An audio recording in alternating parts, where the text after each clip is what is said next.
Hello, it's Ricardo and welcome back to Elite Dangerous. Well, we can all get caught up in the narrative of Elite Dangerous Odyssey, but the truth of the matter is there's still good earning to be done by using old Elite Dangerous Horizons missions. And in particular, a really good mission to get some good materials is a counter-insurgency surface scan mission. Great missions if you can find them, and we're going to go through how you complete them.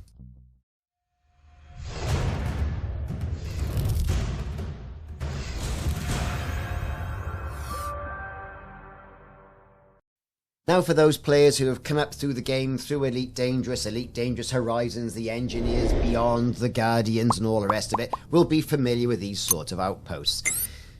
Not much there really, a couple of buildings, big honking space gun, a data port, some street lamps, and sometimes you'll get some materials to pick up, though not in this case, although you can see in the distance some geysers, which you can get some materials from. Well, this is going to be all about the surface scan counter-insurgency missions. Now, you can get these at most stations, to be perfectly honest with you, and they're found in the operations section on the missions board.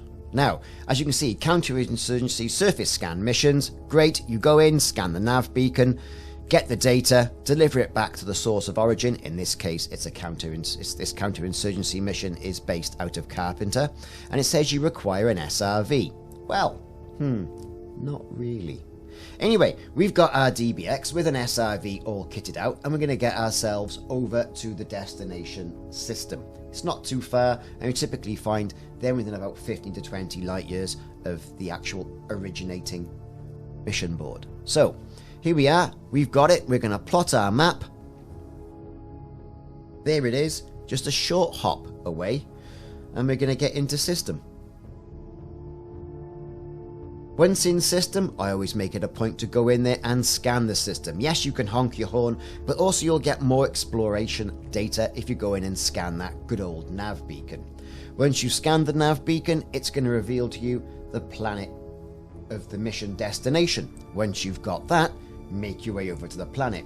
You'll get the most out of this if you've got a surface scanner, and you can scan the surface of the planet as well. It'll also start, once you get close enough, to reveal the structure of mission that you need to go and interrogate. Now, I've scanned it, I know what fauna, I know what bacteria's on it, I know how many settlements are on it.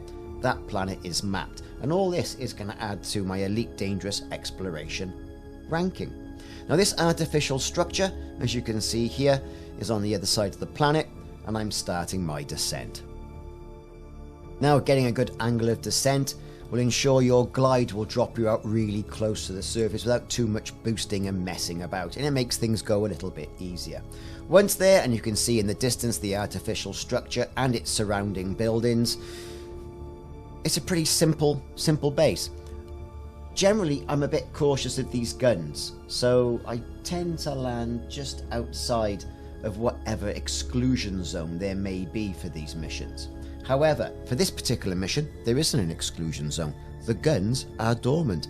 I landed, I rolled in, absolutely no dramas, and did what I had to do. But that's typically what you're looking at. Quite a boring settlement, really, and nowhere near as flamboyant as the Odyssey settlements.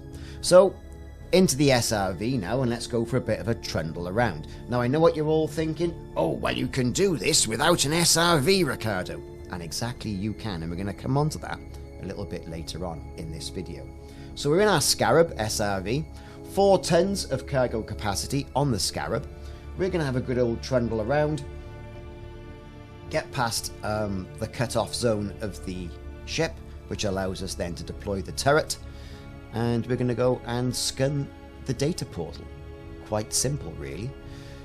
No exclusion zone here, which is odd, but then again, this is a counter-insurgency surface scan mission, a little bit different to some of the other missions we've done in other videos. We've got our street lamps, not really being used. They could save a few quid on the electric meter if they weren't. The turrets are not even locking onto us. This is all good, even though I've been giving this system a little bit of beef of late. So, there's the data portal. We're going to get in nice and close, and we're going to select it. You see it extends itself. The little beacon starts flashing. We're going to select it. We're going to give it a good old scanning. There you go, it's scanned. That's it, done. End of mission. Back to the ship, back to the station, pick up your rewards. But there is an even easier way of doing it. Here I am on approach to another settlement in the ship. Got the old DBX there. Not particularly heavily armoured ship, but you know, it can stand up to a couple of seconds of barrage. There is this particular settlement, okay, I've got there, and the idea of this mission was very similar to that one. Fly in, scan the beacon, or scan the fuel depot terminal, and away you go. Dead simple. And this is what you can do. So you go over there, give it a good selection. There it is. Get your scanners out with the data link scanner. Scanned. Thanks very much. I've incurred a bounty, slightly different mission, and it's time to Foxtrot Oscar and zoom away. So you can do it in your ship as well. You don't necessarily need an SRV. Top tip there, and not a lot of people know that. Anyway, there you go. That was Counter-Insurgency Surface Scan Missions. Don't forget, you can also use your ship if you don't have an SRV, in most cases. I've been Ricardo, thanks for watching, see you soon.